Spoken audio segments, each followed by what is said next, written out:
Welcome to Podcasting and Platforms. My name is Chris Spangle. Thank you so much for being here. Today, we're going to talk about the 10 reasons why every business needs a podcast.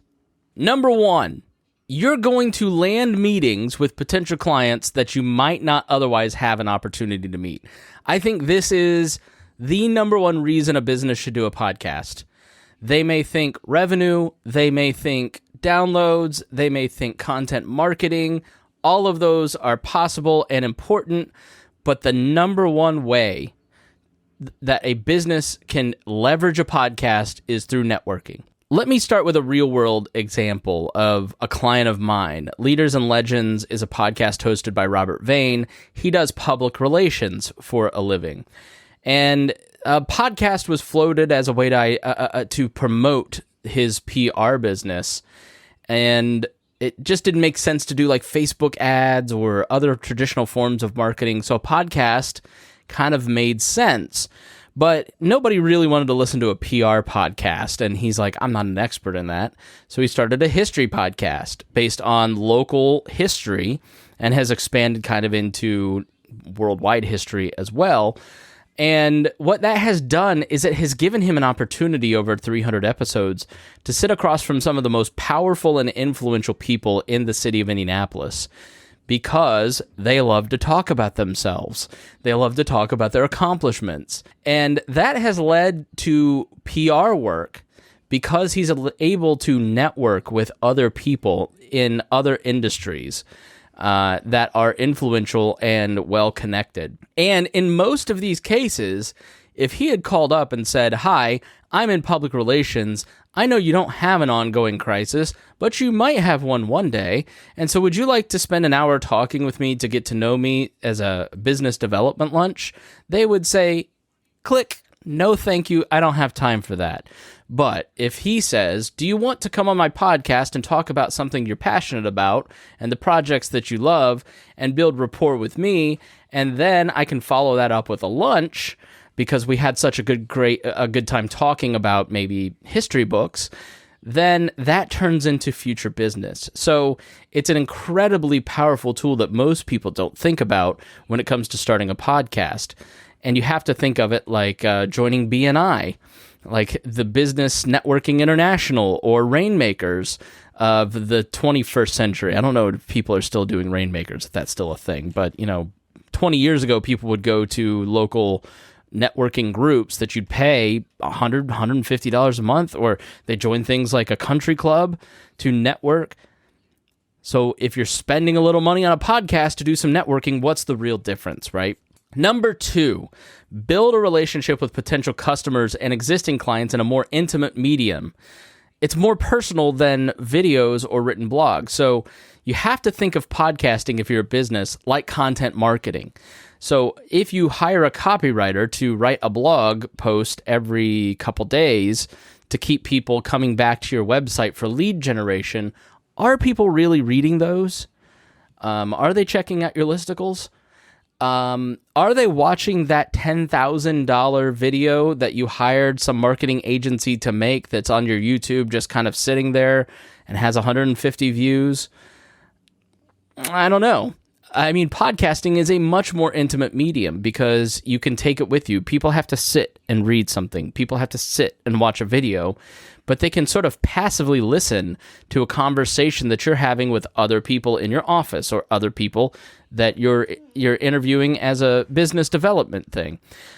So it's a little bit more of an intimate medium because people are taking you with them as sort of a passive listener. And you know this, if you listen to a podcast that you really like, you sort of feel like you're they're your friend.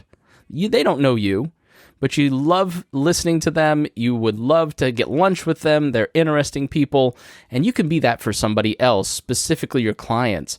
It could be an internal podcast for existing clients. Maybe you have a small to medium-sized business with 50 to 60 clients, and you're just not getting the opens on your email that you'd like. Well, do a podcast because, a $10 or a 10-minute a week podcast or 30 minutes a week, just kind of updating people on what you're doing, interviewing those clients can help develop a better rapport with those existing clients. Number 3, break down existing complexities in your industry in a fun way. One thing I have learned doing consulting is how incredibly complex the free market is in America and how many people do things that you just wouldn't think about. Every single thing that we sort of have like a really solid understanding of consumer products. Like, I have money, I go on Amazon, I buy recorder, I buy microphone, right? Like, that's how my brain thinks. But I've been surprised as an adult going out and talking to business owners how they make like one tiny little piece of one little machine and they sell millions of dollars of this one tiny little thing, right? Or they're consultants that go out and do this specific, very specific complex task, or they work in the construction industry and connect towns with developers, right? So there's a lot of complexity in the American business-to-business market, and you can easily break down those complexities for your customers, for potential clients, for the people on your social media. That might spark some ideas for them that might generate some business for you. So number 4, it's cheap content marketing, right? Going back to that earlier point, how many times have you gone, we need to really market this business, we need to advertise, what do we do? Do we spend $10,000 a month on Facebook ads? If you're business to business, is that really worth your time? Do you make that, $2,000 brochure or $10,000 to $20,000 video that you use in some of your sales trainings or marketing materials when's the last time you read a trifold brochure? Right? We all have them in our house right now. We've not read any of them. But a podcast can be used as cheap content marketing because it's 2 people having a conversation or 3 people having a conversation, and you can record that conversation on video, then hire somebody fairly cheaply to then go and chop that stuff up and put that on your LinkedIn. There's a huge market for using video to promote your business on LinkedIn that is going to be the future of content marketing. These short form videos like Reels and TikToks. TikTok's the only place giving you organic growth right now. So if you're someone, let's say like a small Etsy store, then you could take a machine, you make some sort of ceramic thing that you sell, right? Or you're a leather maker. All you have to do is take your cell phone, buy a little tripod, light it really well, do the creation of the thing, and put it on TikTok with the latest, viral sound, and get 20,000 views on the thing because you're using hashtags. Really a huge advantage there in terms of using your podcast in these conversations to start to spread your message. I have another podcast that I did talking about should you do video for your podcast, and I go into the pros and cons of video and how to kind of do it a little bit more, so go check that out on the Podcasting and Platforms podcast. Check it out in any iTunes, Spotify, Google Play store. Number 5, develop authority in your space. So podcasting is still very new, so there are not that many people doing podcasts yet. So if you take something like I work with a guy, the Environmental Transformation Podcast, and Sean has become the authority in his space and is speaking at conferences and doing his podcast at these conferences that have 200 to 500, 1,000 people showing up for environmental, transformation and all that comes with that and sustainability. So specifically like businesses and how they can be more sustainable. And they go to these conferences to kind of have those conversations. Well, Sean's kind of the top of mind guy because he's one of 2 or 3 podcasts that is doing it. I'm starting an Indiana history podcast because there's only a couple people doing Indiana history podcasts, but there's a huge market for it. And so it will allow me to become an authority in the history space where I can build community around history nerds and we can all get together and have fun. And then I can, make money off of these events or start a convention or monetize my podcast easier because I'm an authority in that niche. So number 6, develop your presentation skills.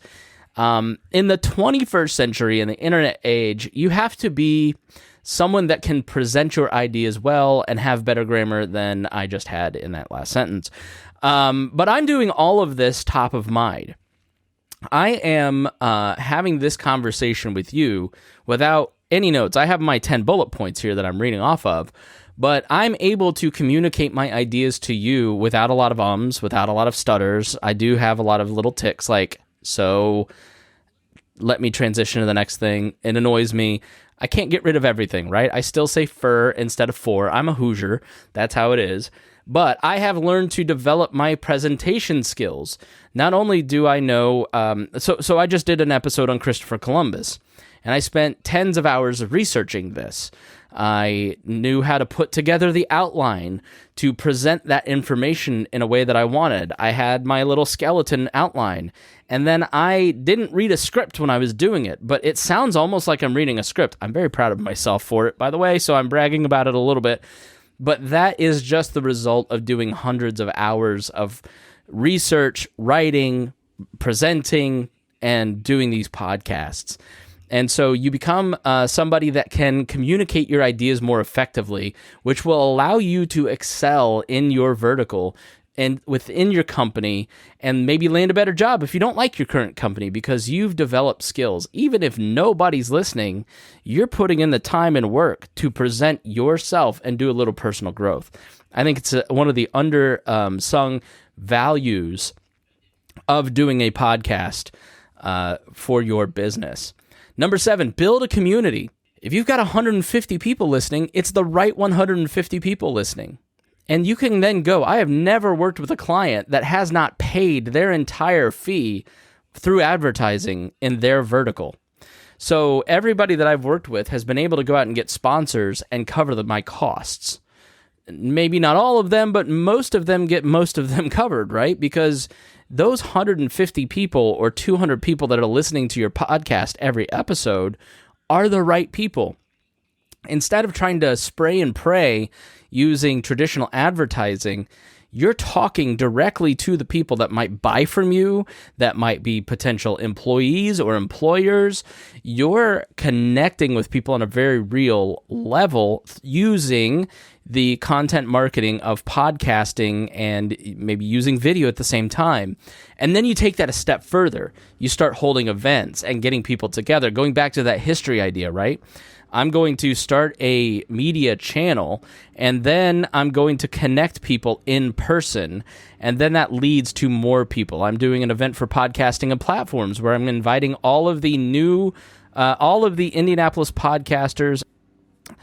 So this podcast mixer that I'm putting on in partnership with Indie Lightbound Studio, another podcasting service here in town that has a studio. I'm a consultant. They need somebody that does consulting and has an audience. I need somebody that has a studio. Put that together, invite our networks, and there's a lot of people showing up who are interested in starting a podcast. It's a safe place for them to come and ask questions about how to start one. It's a safe place for people to come and talk about the thing that they're nerdy about, right? And in that night, a lot of business cards will get traded because I started this podcast, I built a community, and now I'm leveraging that community to invite people in person to enrich people so they connect and just sort of feel like my wife or husband or partner is tired of hearing me talk about podcasting. I need to go talk to somebody else that actually knows what they're talking about. I don't just want to stare at TikToks about podcasting all day. Number 8, build online traffic. Going back to that content marketing idea, you are bringing people to your website to watch your podcast, and you can hit them with that little sales thingy, the little lead magnet that you have to build your email list so you can market to them a little bit better. It's just another way to bring people back to your website because you're using a fun piece of content to bring them back as opposed to just posting on LinkedIn. Please visit my website and join. I know I've posted my lead magnet 18 times this month, but I really need you to sign up for my email. Give them something of value instead of begging. Number 9, use niche interest to talk to the right people. We've covered this a little bit, but again, you're talking to the right people instead of kind of that traditional advertising. I won't belabor the point, but I think it's another important point. Number 10, character-based marketing is more effective than the old model of advertising. And really, character-based marketing is an old model of advertising. Who's the spokesperson for Geico? You can name them, right? Who's the spokesperson for Safeco Insurance? Do you know, have you ever seen a Safeco? I use Safeco, but I've never seen their advertising. I just went through an agent. I'm sure they do marketing to agents, but you probably know the spokesperson for Geico. It's the gecko, right? You probably know Flo. What character sells Frosted Flakes? So these are very clear examples of advertising, but there's a little bit of, I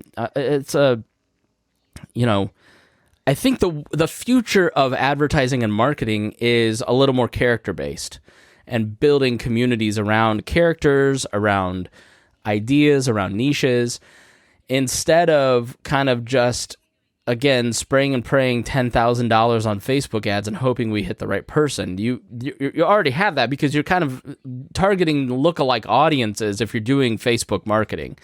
You're targeting people in geographical areas that you think, or niches that might want to buy your product. You don't necessarily, unless you're tied, go and spend $30 million on a television campaign if you're a small business. You just don't have that amount of cash that takes to do the repetitiveness. Advertising works because of repetition, and it costs a lot of money to build repetition. And so podcasting can be a cheaper way to do some of that repetition. And podcasting inherently is building a relationship between the people on the podcast and the people listening to the podcast. So not only on the Chris Spangle Show and We Are Libertarians and our network, you're listening to the relationship on the Boss Hog of Liberty between Brian Nichols and Remzo Martinez and Chris Spangle and Jeremiah Morrill and their interactions as friends. But then you're also kind of being drawn into that because of their characters, because there's things that you like about Remzo that make you listen to this show.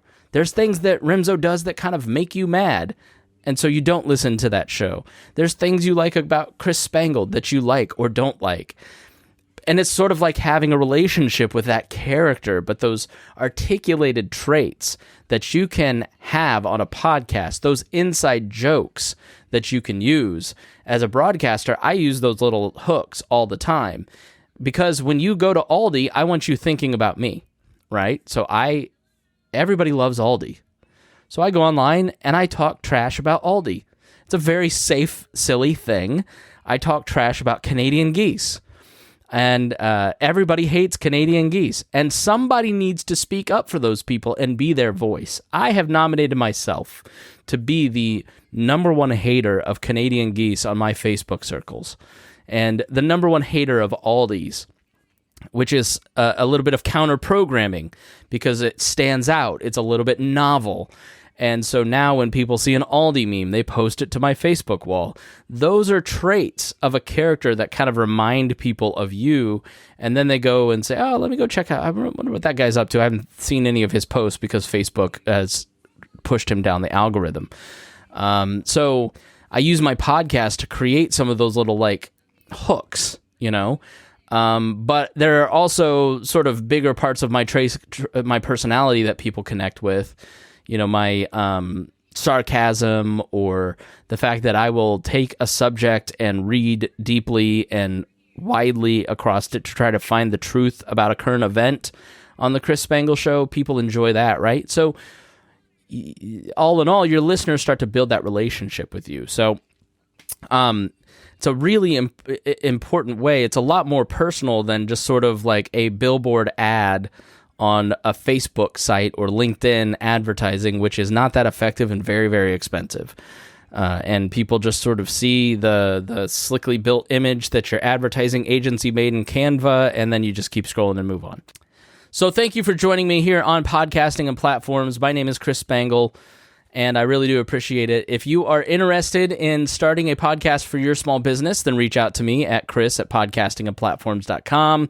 Go to leadersandlegends.net. You can just book an appointment with me, or make sure you sign up for emails. If you're just kind of still, I don't know about this, then go to my website, podcastingandplatforms.com, sign up for the email, and just continue to get the content. And then maybe in 6 months, you'll see what I'm saying and you really want to join and start a podcast. So even if you don't want me involved, it's going to benefit you. So thank you for listening to Podcasting Platforms. My name is Chris Spangle, and we will see you again soon.